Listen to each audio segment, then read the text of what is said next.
de la Oficina de Urbanismo ATISBA, Iván Poduje. Iván, ¿cómo estás? Un gusto de tenerte con nosotros esta mañana. Hola Mirna, un gusto de estar acá, gracias por invitarme. Iván, partamos por la historia de este campamento ahí en Maipú, en esta toma. ¿Qué características tiene? ¿Por qué es importante ponerle atención? Y por qué también tú personalmente ya le habías puesto el foco con mucha anterioridad a estos hechos? Bueno, partamos por el origen. Este campamento surge en la nueva oleada de campamentos que parte con estallido y pandemia, ¿ya? Antes del estallido del año 2017, en Chile había 40.000 familias en campamento, 45.000, dependiendo del caso, ¿ya?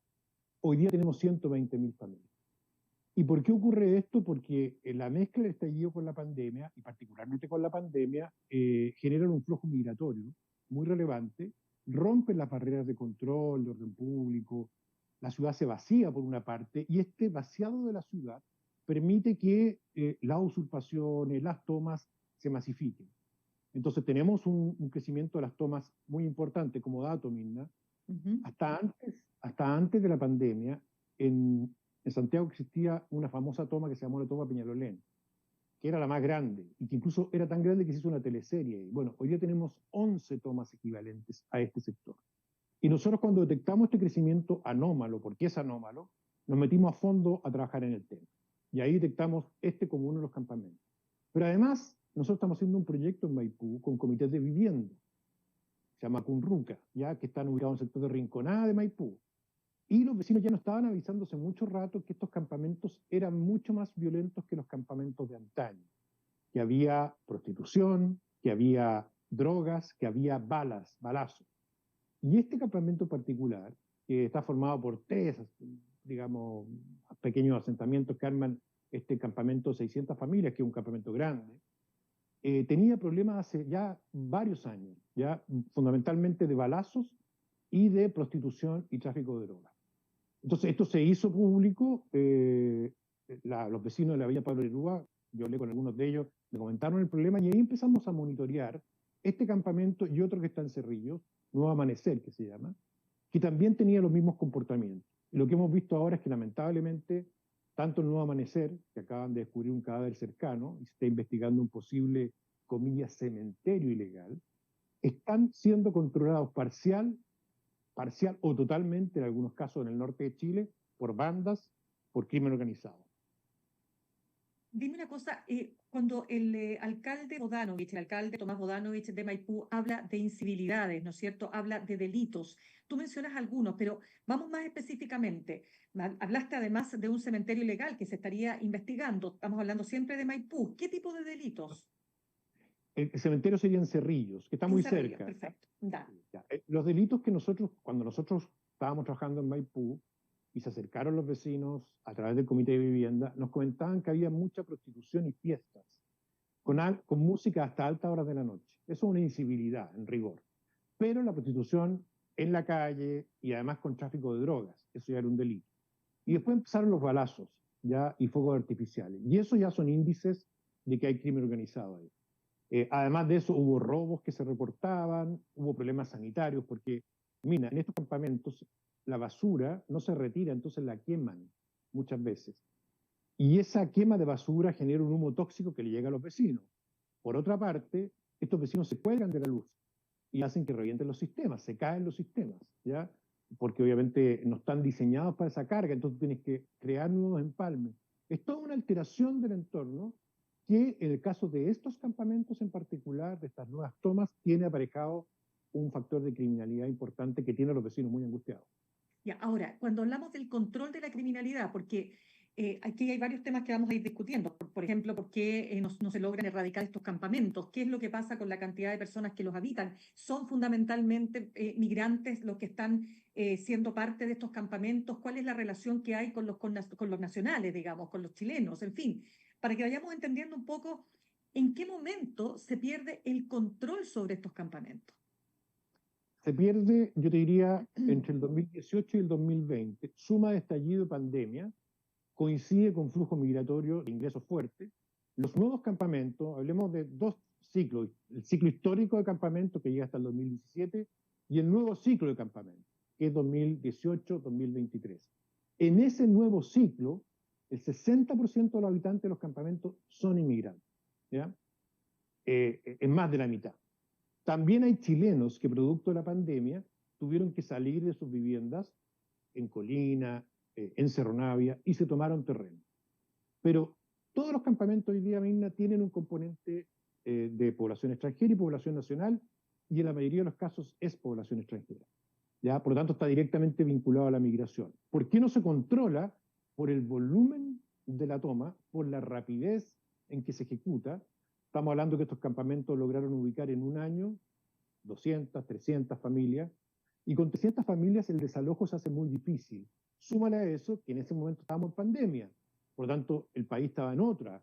Entonces las tomas se masificaron y nadie hizo nada por evitar. Y esto se acelera, ¿cierto?, en los últimos años, porque además, y si bien esto no ocurre en Maipú, en el norte y en San Antonio hay un modelo de negocio que los peruanos le llaman tráfico de terreno, que consiste en grupos que se toman el terreno, que llevan a los habitantes en camión, que instalan las mediaguas, que lotean el resto del terreno y lo venden o lo arriendan, ¿ya? Eso en Alto Hospicio es muy fuerte, en San Antonio es muy fuerte, también hay algunos ejemplos en Viña del Mar. ¿Ya? Entonces lo que tenemos acá es un negocio inmobiliario irregular asociado a la marginalidad y a la precariedad, que eso no existía antes del 2018. ¿Y quién está detrás de ese negocio inmobiliario irregular?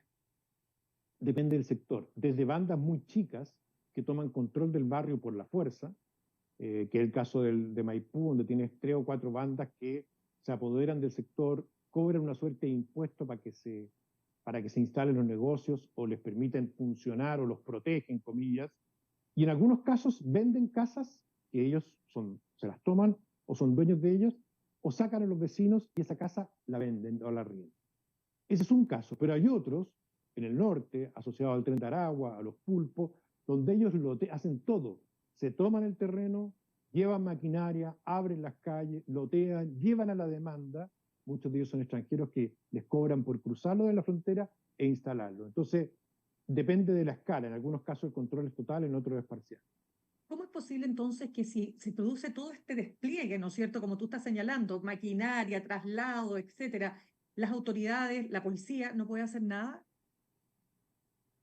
Bueno, yo te diría que eso es una pregunta que es válida para muchos ámbitos. Nuestro Estado está noqueado desde el año 2018. Tuvo 2 golpes fuertes, estallido y pandemia, y entre medio crisis migratoria, yo lo relato en un libro que escribí. Y esas crisis sucesivas agotaron la capacidad del Estado, dejaron noqueado el Estado para responder a estas acciones y se vio absolutamente sobrepasado. O sea, cuando tú tienes un crecimiento de 70.000 familias o viviendas, si tú lo quieres, en un periodo tan corto de tiempo, no hay forma de controlar. Lo mismo pasa con la masificación del comercio informal, que pasa a controlar 57 calles del centro histórico, de Estación Central, Meix, ¿ya? Y lo mismo pasa, Mirna, con otro flagelo, que tener las casas tomadas, que es lo que tiene a Santiago Centro hoy día en una situación de crimen muy grave. Se produjo una balacera ayer cerca de la casa del presidente. Esas son casas que estas bandas se toman, muchas están abandonadas o son de personas solas, las echan, se toman la casa y la fijan como cuartel. Entonces hay una impunidad completa para operar. A ver, es que ahí detengámonos entonces, porque aquí hay varios fenómenos, ¿no es cierto? Estamos hablando primero de la toma de terrenos, que supongo que, como bien decías tú, una suerte de casi de empresa inmobiliaria ilegal, por cierto. Se hace un sondeo de cuáles son los terrenos más posibles de ser tomados, eso como primer punto, y luego viene todo este otro sondeo que tiene que ver con las casas que son Sí. susceptibles de ser tomadas. Insisto, yo sé que esto tú lo dices, ¿no es cierto?, en un Estado que de alguna manera, ¿no es cierto?, deja de actuar, deja de estar presente o deja de estar visible en los territorios. Cuando hablamos de territorio, claro, hablamos de las comunas, los barrios, en fin.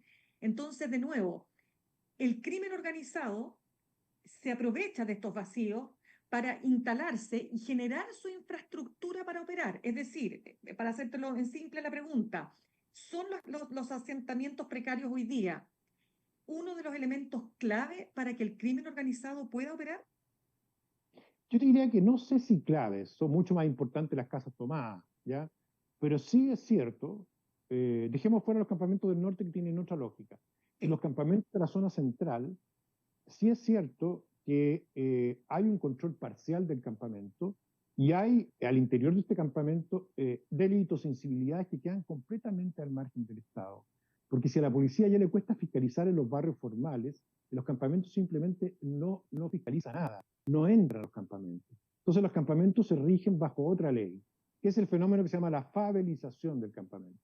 Viene de las favelas brasileras, porque la favela brasilera adquiere un tamaño tal que le permite, ¿cierto?, tener economías propias y como se cierra el resto de la ciudad, también se ve afectada por el crimen organizado, tenemos bandas muy grandes que nacen en favela o en las cárceles brasileras, entonces ahí tú tienes un problema de control parcial del campamento. Creo que lo que tenemos en Santiago es eso, pero basta que tú tengas un 10% de habitantes vinculados al crimen organizado para que tengas 500 delincuentes o 400 delincuentes que pueden generar un daño enorme en una comuna. Y eso es lo que estamos viendo hoy día. Y entonces las casas tomadas, este es un fenómeno que se está fundamentalmente aceptando en Santiago, en la comuna de Santiago. Mira, fundamentalmente la comuna de Santiago, en algunos casos en la región central también, es el fenómeno más peligroso que tenemos hoy día, porque en esas casas tomadas están las bases de operación del crimen organizado y de las bandas que se disputan los barrios, y por lo tanto hoy día tenemos una disputa muy fuerte en Yungay entre dos bandas, una venezolana y otra colombiana, y la base de operación son las casas.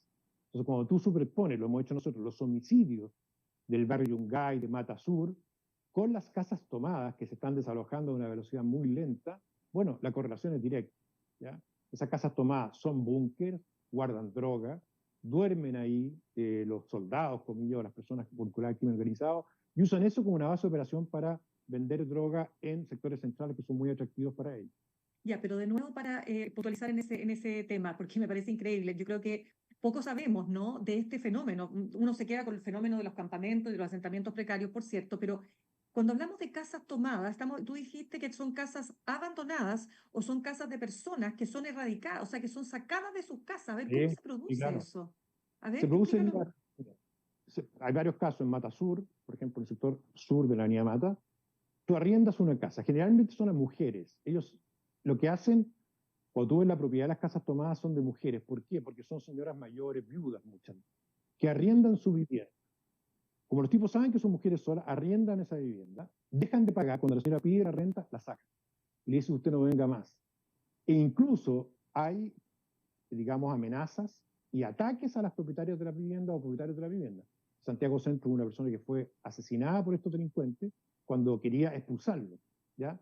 Entonces, esto, Mirna, es lo más grave que tenemos hoy día porque estas casas están insertas en barrios donde hay niños al lado, donde hay familias, y la velocidad del Estado para desalojarla ha sido lentísima, lentísima. ¿Qué herramientas tiene el Estado para desalojar hoy día? Tanto campamentos o asentamientos precarios, porque después vamos a entrar en la distinción, ¿no es cierto?, entre efectivamente personas que necesitan un hogar, tenemos un déficit de vivienda de más de 600.000 en Chile, pero por otro lado los criminales, ¿no? Las personas asociadas al crimen organizado, quiero decir. Entonces, primero, ¿cuán difícil es para el Estado hoy día y para digamos, la infraestructura legal poder desalojar tanto de una casa tomada como de un asentamiento específico? Mira, en la casa tomada lo que se está haciendo hoy día es, bajo ley de droga o con orden judicial, se hacen allanamientos ya cuando hay constancia de que hay narcotráfico ahí. Pero el problema de eso es que es muy lento y estos tipos, como tienen el barrio controlado, saben cuándo los pueden allanar y se preparan. Lo que debe hacerse es una expropiación por causa de utilidad pública, donde el Estado compra esa casa al propietario, que muchas veces es un propietario que o no existe o está amenazado o es fiscal incluso. Estos tipos también toman casas fiscales. Bueno, ahí no hay que expropiar. Pero tú tienes que darle un uso a la vivienda, porque tú la desocupas sacando a los ocupantes ilegales, después vuelven, ¿ya? Claro. Porque vuelven ellos o sus asociados. Tú tienes que darle un destino a esas casas. Y como Santiago Centro tiene muchas casas viejas en manos de adultos mayores, estos tipos buscan esas casas y se instalan ahí. Por lo tanto, hoy día, mediante desalojo, por causa judicial, allanamiento, pero lo que yo creo que debería hacerse acá es una cuestión mucho más fuerte, que es una expropiación. En los Perdona, campamentos, sí. Perdona, para cerrar ahí, expropiación, pero espérame, tú dices, el Estado expropia el Estado compra, en el fondo le paga a la persona dueña de esa casa el valor de su casa, eso Sí, entiendo yo el fenómeno de expropiación. ¿Qué hace el Estado después con la casa? le tiene que destinar a un uso social, jardín infantil, sede vecinal, Entiendo. eh, consultorio, seguridad ciudadana, cualquier cosa, tú no la puedes dejar vacía. Esa es la clave, porque si tú la expropias y la dejas vacía, se la vuelven a tomar. De hecho, nosotros hemos visto que estos tipos saben exactamente qué propiedades son del fisco. Hay propiedades de Dijeder, imagínate lo antiguo en el centro. De SEMA Chile quedan algunas. Y estos tipos están vacías. Entonces, antes se la tomaban los punky o los ocupa, pero ya no son los ocupa. Estamos hablando de criminales peligrosos que explican las tasas de homicidio que tiene la Comuna de Santiago. Entonces, el método tiene que ser mucho más fuerte. Expropiación y redestinación inmediata del inmueble a un fin social.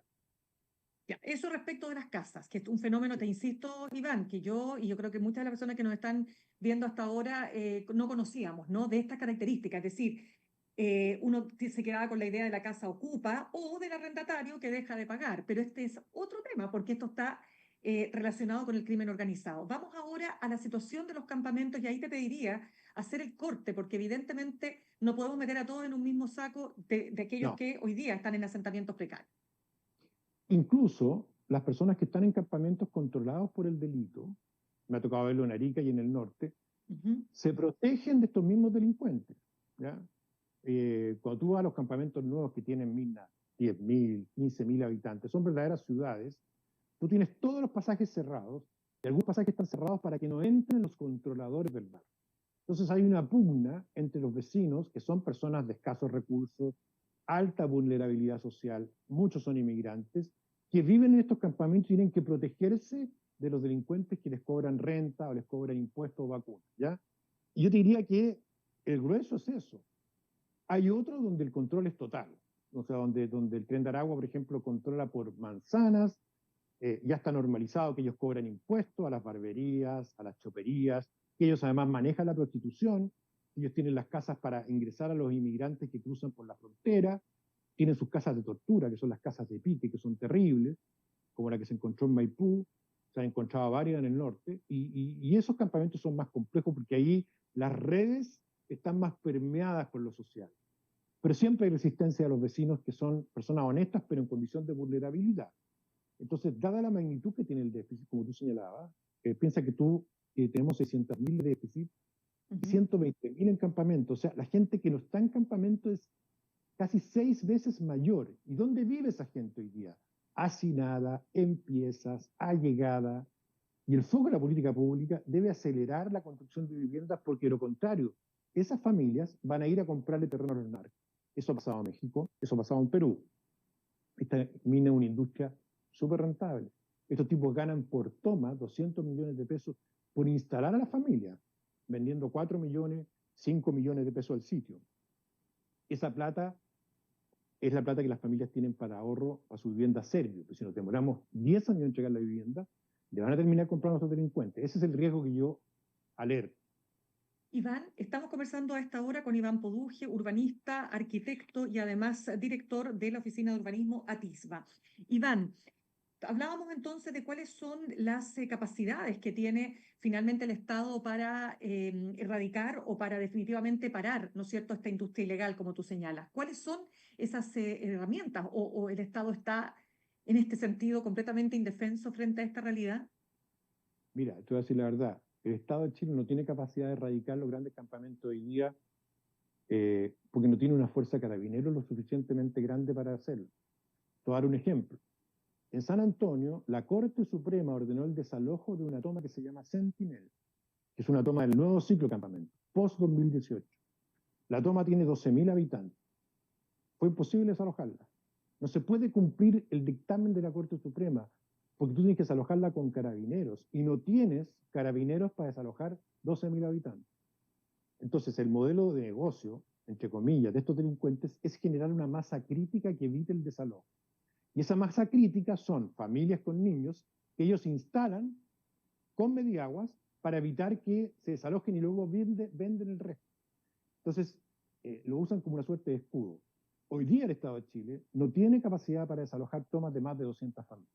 Esa es mi estimación. Con suerte podría ser algo con 300, 400 familias.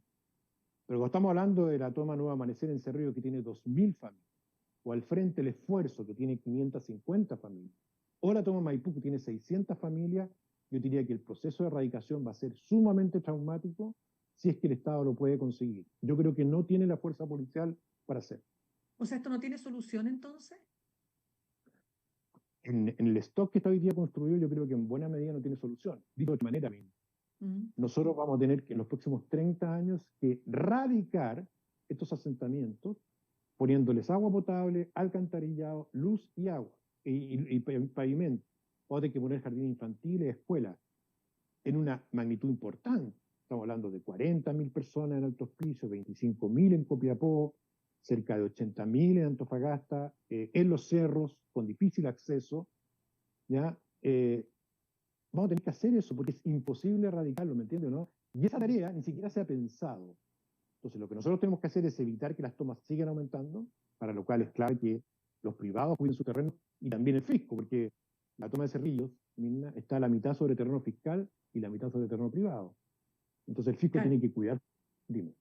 Claro, no, es que quería solamente plantearte lo siguiente, porque claro, la Corte Suprema dicta, ¿no es cierto?, en este caso que tú señalabas, una orden para desalojar, o más bien resuelve que se requiere desalojar, ¿no es cierto?, esa toma, pero el tema es cómo tú haces el descreme entre aquellos que están por una situación verdaderamente humanitaria, ¿no es cierto?, en esa toma. Nadie quiere vivir en una toma, o sea, ¿quién quiere vivir en una toma donde no hay agua potable, donde no hay alcantarillado, ¿no es cierto?, no hay ninguna de las condiciones mínimas para vivir de manera digna, y aquellos que están usando esto como un modelo de negocio, o sea, como un negocio dentro de un modelo de negocio como tú has descrito. Bueno, esa es la pregunta clave, porque lo que tienes que hacer es un trabajo de detección al interior del campamento, cosa que es muy difícil. Estos campamentos son controlados por personas. Yo cuando he ido allá, siempre tienes que estar con un dirigente, porque si no te sacan.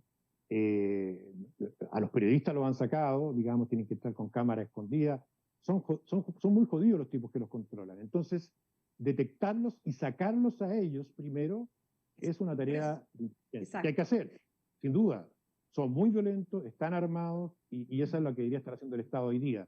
No es un foco de acción hoy día porque, insisto, está haciendo lo mismo con las casas tomadas. ¿Ya? Si tenemos tomas en todas partes. Entonces,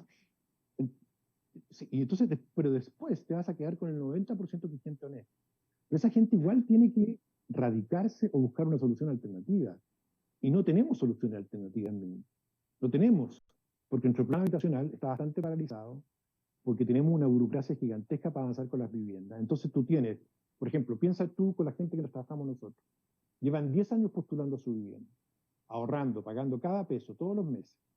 Y ven que personas se toman un terreno y les dan prioridad a ellos. No se puede. Entonces tú tienes que darle prioridad a la gente que está esperando. Absolutamente. Ahora, me interesa como para ir cerrando también, Iván, ¿cómo visualizas tú entonces el futuro inmediato? Porque se ve bastante aciago, ¿no? Y sobre todo porque todos los días despertamos, ¿no es cierto?, con la noticia de que en los barrios, por ejemplo, hoy día en la mañana, la noticia que en Colina, una madre joven paseando con su guagua, llega un balazo, la guaguita le llega, mira, entre comillas, menos mal, ¿no es cierto?, en la manito. Es decir, estamos todos los días evidenciando situaciones muy terribles y aquí no estamos exagerando, esto no es un matinal, no estamos tratando de levantar las audiencias, ¿no es cierto?, exagerando la realidad es suficientemente cruda, no necesita ser exagerada en materia de seguridad. Entonces, los barrios aquí juegan un rol esencial. ¿Cómo ves tú ese futuro en lo inmediato? Mira, Vina, yo creo que acá se requiere trabajar en dos frentes de manera muy directa. Lo primero es romper el vínculo entre los delincuentes y los vecinos honestos. Ese vínculo hoy día es de extorsión, pero está siendo cada vez más de protección. Te pongo un ejemplo, los incendios de Viña, como se demoraron las Fuerzas Armadas en llegar, las personas que correteaban a los pirómanos, reales o imaginarios, eran narcos. Hoy día, en un sector de San Bernardo, cuando hay un tipo que golpea a su pareja, un golpeador, y Carabineros no llega, quien saca al golpeador son los narcos. Entonces está generando un vínculo de, podríamos decir, de dependencia del vecino honesto con el narco. Eso es gravísimo, porque cuando se genera ese vínculo, empiezan a defender a los narcos y los narcos amplían su poder. Entonces hay que romper ese vínculo. ¿Y cómo se rompe? Desplegando al Estado en los barrios, cumpliendo las funciones que no está cumpliendo hoy día, ¿ya? Y lo ¿Cómo? segundo, Perdona, ¿cómo se despliega? Porque a veces lo hablamos y suena, en teórico suena algo difícil de concretar, porque en la práctica no se ha dado. no, es ¿Cómo el muy Estado? A simple. ver, ¿cómo el Estado se hace cargo y cómo entra en los territorios? Pongamos el caso de Matasur. En Matasur ¿Mm? tenemos 50 casas tomadas. Tenemos 4 plazas que están también usadas para traficar. Tú agarras esas 50 plazas, las expropias, sacas a los delincuentes de ahí, son casas fiscales y las destinas a jardines infantiles, a consultorios, a retenes barriales ya. Se recupera con personal de servicio, Milna. No se recupera con plazas. Las plazas no sirven. Se recupera con deporte. En las plazas, lo que están haciendo algunos alcaldes es cerrar la plaza o la multicancha y poner un gimnasio con llave que manejan los vecinos y el alcalde. Se recupera haciendo polideportivo, con monitores, con profesores. Se recupera haciendo piscinas temperadas, como las que hacen los Cerros de Viña, con profesores de natación para los niños. Se recupera con actividad y con edificios, por así decirlo, con servicios. Esa es la forma de recuperar la presencia del Estado, porque lo que haces ahí tú es cortar los vínculos de dependencia, pero además le sacas la presencia, que es la presencia geográfica que tienen con las casas tomadas. Y eso es una cuestión absolutamente factible de hacer. La presidenta Bachelet ejecutó 500 jardines infantiles de primera infancia en 4 años, 100 por año. Nosotros tenemos que ejecutar, volver a hacer 100 por año, o 150 por año. 150 jardines infantiles estándar Junji, aire acondicionado, con muros adecuados para que no entre ningún balazo, ni nada. Pero tenemos que hacer consultorios, polideportivos, escuelas para niños TEA, etcétera, etcétera, etcétera. Es lo que han hecho los colombianos, es lo que han hecho los ingleses, y sobre eso estamos muy al debe, ¿me entiendes? Pero esa es la forma, es bastante simple, pues se requiere decisión y sobre todo mucha acción, que es lo que nos está faltando hoy. Fíjate, tremendo lo que tú planteas, Iván, y es francamente desolador, pero sobre todo por la inseguridad de las personas que ya no pueden salir tranquilas a la calle en determinados barrios, ¿no es así? Para ir cerrando, Iván, quiero preguntarte respecto del proceso de reconstrucción en Viña del Mar, ya que lo mencionabas, ¿cómo ves ese proceso después de la tragedia, ¿no?, que se ha vivido en la región de Valparaíso?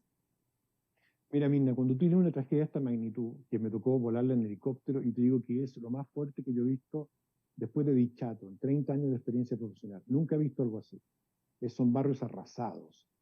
Tú tienes que tener una carta de navegación, porque es tan complejo el problema que es imposible que tú vayas picoteando de un lado a otro. Hoy día lo que está pasando es que como no hay una carta de navegación, no hay una programación, no hay un orden de tareas, un municipio hace algo, el gobernador Mondaca hace otra cosa, la ministra Toro hace una cosa, la subsecretaria de Vivienda otra, hay un gerente que nadie sabe lo que hace.